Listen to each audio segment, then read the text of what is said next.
Hi, I'm Nick from Manchester Camper Hire and I'm going to give you a quick tour of Vinny the van. All our vans are pretty much the same on the inside, so just giving you this tour will show you how everything works, which will speed up the handover when you come to collect your camper van. When you come to collect the van, I will go through everything with you just to make sure you're completely happy with the way everything works, and there's a handbook in each van as well explaining it all in detail. So the fuel cap is hidden on this little panel just by the passenger door. To open that, you need to open the passenger door. It's got a little stopper preventing it opening while the door's shut. All the vans are diesel, and when you collect them they'll be full to the top of diesel, so you just need to bring it back full. It's unlimited mileage. You'll also see on most of the vans they've got this AdBlue. That will be filled up as well, so you don't need to do anything with that. In the cab, the vans are very much like any modern Volkswagen car. You've got a manual gearbox. Each van has either a sat-nav built in or a TomTom provided free of charge, and then you've got digital radio, Bluetooth speakers, parking sensors, air conditioning, cruise control, automatic lights, automatic wipers. So it is very much like driving a car. So in the back of the van, you've got the kitchen, the rear seats, and then a pull-out table as well. Firstly, to put the roof up, it's a 2-second job. You've got 2 straps at the front that are rolled up and hidden under the fabric. So you take the strap out, drop it out the way, press on the clasp, and then pull that towards you, and then that'll pull the strap through, just leaving a little bit at the end. And once you've done that, just give the roof a push, and then the hydraulic struts lift it up out of the way. And at the front you've also got a window, it's held in place with Velcro, and a vent at the top as well, just to help with the airflow in the van. So as you notice, when you push the roof up, you've got a bed deck up there, which has another piece of board which just is hinged into place, so then you've got a sleeping deck for either 1 adult or 2 children, and that's stress tested to 30 stone, so anyone can sleep up there. And then if you're not using that during the day, again you just push that piece out of the way and then push the roof, and then the hydraulic struts lift it out of the way. You've got 2 tables in the van. You've got a side table behind the passenger seat, and that table just lifts, twists out either part way so it's in the door, or all the way out and then back down into its little divots. To turn the table upright, you just pull, twist, and then let it spring back into place. If you don't want this table where it is, you can put the table down by pulling and twisting, and then you can just lift it straight out of the holder and then put it either under the seat or at the back of the van. So the front passenger seat on all the vans swivels around. The vans do vary as to which ones have a double passenger seat like this one or a single passenger seat. The double passenger seat is a bit harder to turn around, but still should just take a minute or so once you've got the knack. Underneath this seat, if you lift from the front of the cushion and then tilt that cushion forwards, you'll find that you've got quite a lot of storage space hidden underneath there. And also there's these 4 bolts. They all need to be loosened so that you can turn the seat round. So with each one, you have to turn it a 1/4 turn anti-clockwise, then lift up and turn it another 1/4 turn so that it stays raised up out of the way. The same with each of the 4 bolts, a 1/4 turn up, a 1/4 turn again.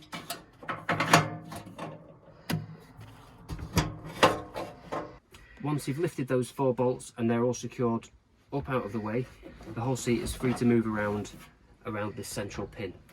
So pop the cushion back down, so tilt it back, push it, and that will click into place, and then you can move the seat around. If you jump behind the passenger seat, you'll see it's free to slide around. So push it forwards, I normally just use my foot, then push it round anti-clockwise. It'll need a little bit of help getting the cushion past this door pillar. I don't know if you can see from there, just need to help the cushion around that door pillar, and then push it forwards again, and then anti-clockwise, and then help that cushion around the door pillar. Now, please be careful when you're doing it not to catch the base of the chair on the trim here, but then you can pull the chair back into place and then it's done. Some of the vans just have a single passenger seat in the front, and whilst that means you can only have 4 people in the van, it does mean this single seat is much easier to turn round than the double swivel seat. To turn it round, there's a lever at the front. You lift the lever push the chair anti-clockwise, and then that will spin all the way around and clip into place. To turn the seat back round, lift the same lever again, lift, push the seat clockwise, and then push all the way round. There's another table just hidden down behind the driver's seat, so that just pulls out, and you'll see that there's a circle on the middle of the table underneath it, and there's a circle the same size in the floor. So then you just need to get the table leg, which is hidden in this cupboard here. Now, there is a light in this cupboard as well, but the leg is just clipped into the wardrobe. So just pull that out of the clips, pop it in the floor, and then pop the table straight on the top. When you put the table away again, it just slides down between the fridge and the driver's seat with the metal unit facing the driver's seat. Slide that all the way in, and then you can see there's a little rotating clip. Just push that down, and then it will stop the table rattling around while you're driving. In the kitchen area, you've got a hob, a sink, and then a fridge underneath as well. With the hob, it's got a little safety catch just here. So if you've got any young kids with you that you're worried about them burning their fingers, you can pull that and twist it to be able to open the hob, and then you can lock it into place when you're done. The hob that we have is a little bit different to most camper vans. So instead of having a gas hob with naked flames and gas bottles in the van, we have a hob that runs off the electric and the diesel tank. So to turn it on, you press the power button for 2 seconds until you see that light come on. Leave it for a while, and when it gets hot, you'll see this part here will light up red. And to turn it up and down, you just turn it from 1 to 6. On the hob, there are 2 rings, a big one and a small one, and the bigger one is just slightly hotter, but they're both on or they're both off. And when the lid is up, the hob works just like a normal ceramic hob, and then when you put the lid down, there's a built-in fan which blows the hot air out into the van, so it then works as a heater, and you can leave that on all night. Now you can see that the red light has come on, which indicates the heat-up process is completed, and if you want to adjust the temperature now, you can turn it from 1 to 6 for the desired temperature. And then to turn it off, just hold the power button for 2 seconds, and you'll see the power light goes off, but the red light will stay on, just to let you know that the hob is still hot. There's then a small sink just next to the hob. It's cold running water. Just lift the tap up, it lifts up and down, but it doesn't go side to side. Again, with the lid for the sink, you can put that down, and this is safe to put hot pans and anything else on there. So the fresh water tank for the sink is kept in this cupboard under here.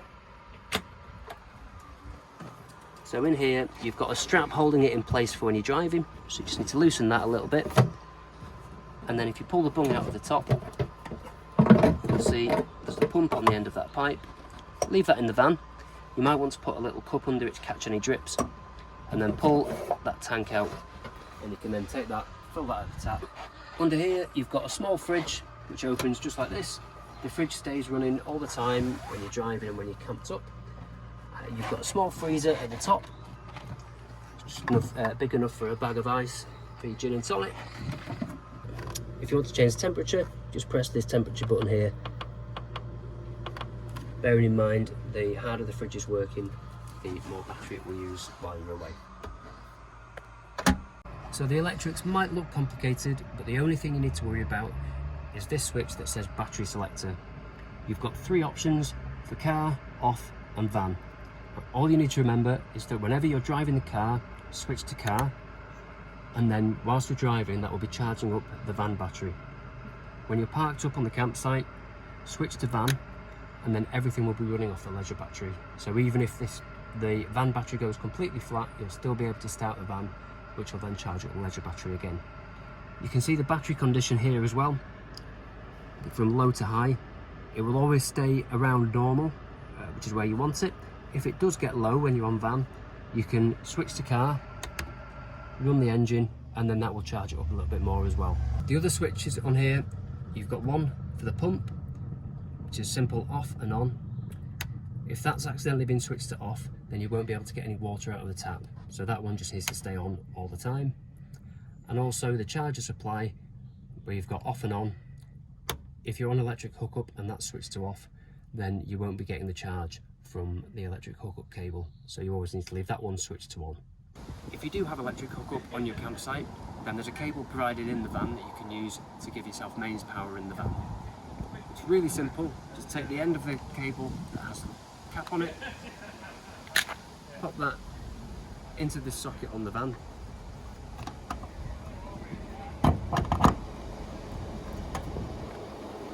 and then plug the other end into the socket on the campsite. It's really important to do it this way round and not plug it into the campsite first, because otherwise you'll be walking around with a live cable. Down here you've got 240 volt sockets, which will only work if you're on electric hookup, and then if you are on hookup they'll work as normal, just as they would if you were at home. If you don't have electric hookup, you've also got USB sockets just underneath here, so you can charge a couple of phones and things like that as well. So everything in the van runs off the leisure battery when you stop, including all of the lights, which are all individually controlled, including this one here, which just is individually turned on and off. And there's also another one underneath here, which is a little bit nicer. It's just the switch there. Up on the roof, which has got 2 settings, and then one at the back as well. So there's a lot of storage in the van, including the cupboards underneath the kitchen area. And when you collect the van, these cupboards will be full of all the pots and pans and utensils that are included. There's a full list of everything that comes with the van in the description and on the website. And then in this cupboard here where the water tank is, you've got a little bit more storage as well. And in there, when you collect the van, there'll be some cleaning equipment and tea and coffee and other bits for you as well.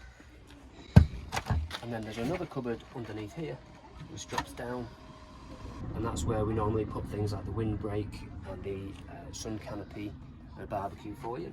As you saw before, you've got the wardrobe, which has a useful little light in there with plenty of shelves and a lot of storage space in there. That's also where the leisure battery is, and see, don't forget to turn that light off. So when you're travelling, you can put anything you like on top of here. It will take the weight of any of your bags and things like that. Please obviously just make sure they're clean and dry. But you do need to move anything off here before you pull the bed out, because this part is going to move forwards when you make the bed, which I'll show you shortly. You can also put anything you like under there. Again, there's loads of storage space.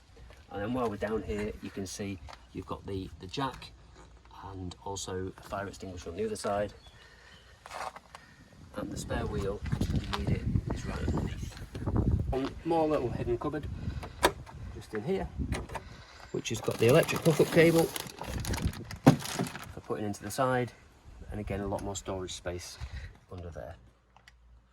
So all of the curtains are on press studs. You just unclip the tie back, clip them into place at that end,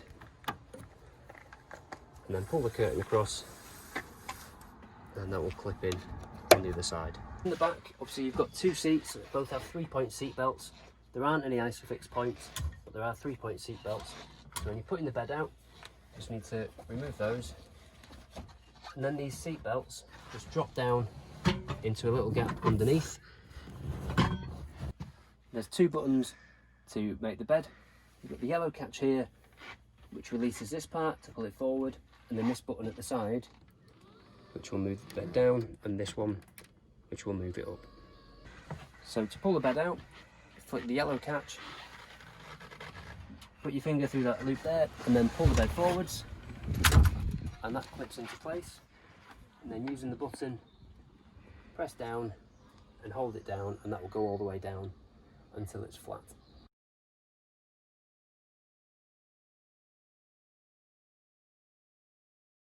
Press the button to bring it up.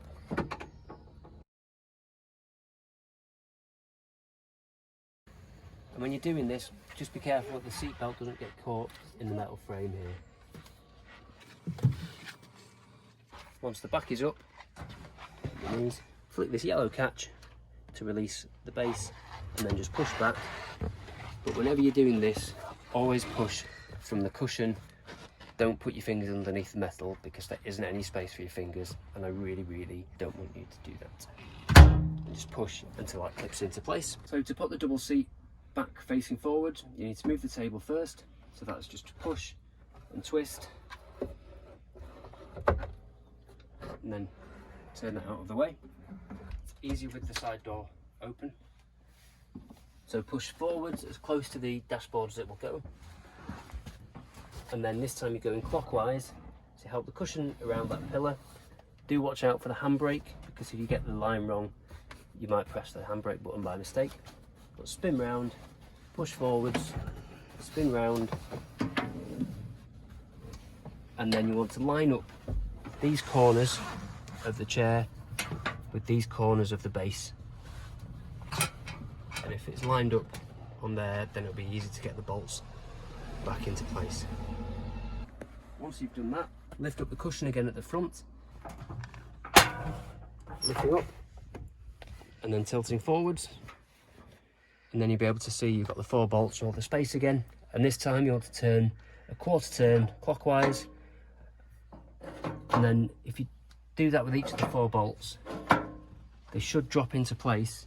If they don't do it straight away, you just need to give this a bit of a wiggle so that they'll find the right place, and then a quarter turn to tighten it up again.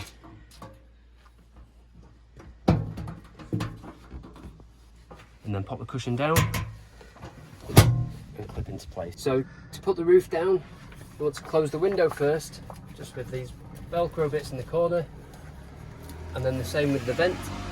Pull the bed deck down first using these metal handles and just drop that into place.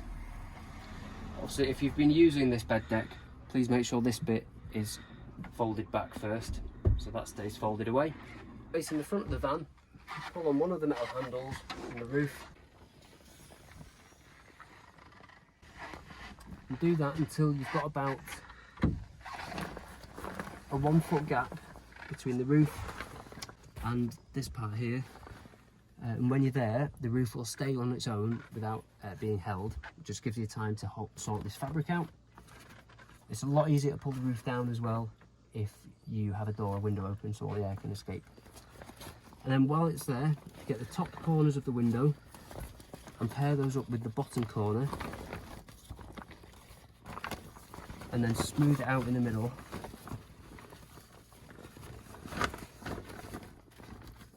So you've got corner to corner, smooth it in the middle, and then fold it up once to where the vent is.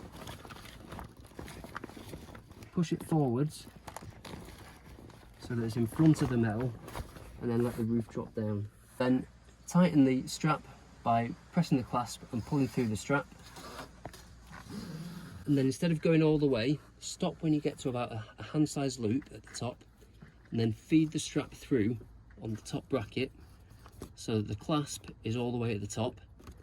Then pinch with your thumb and finger on the bottom bracket and just give a sharp tug, and then that will get the roof as tight as it will go. Then roll up the spare strap and tuck it under the fabric where it came from before.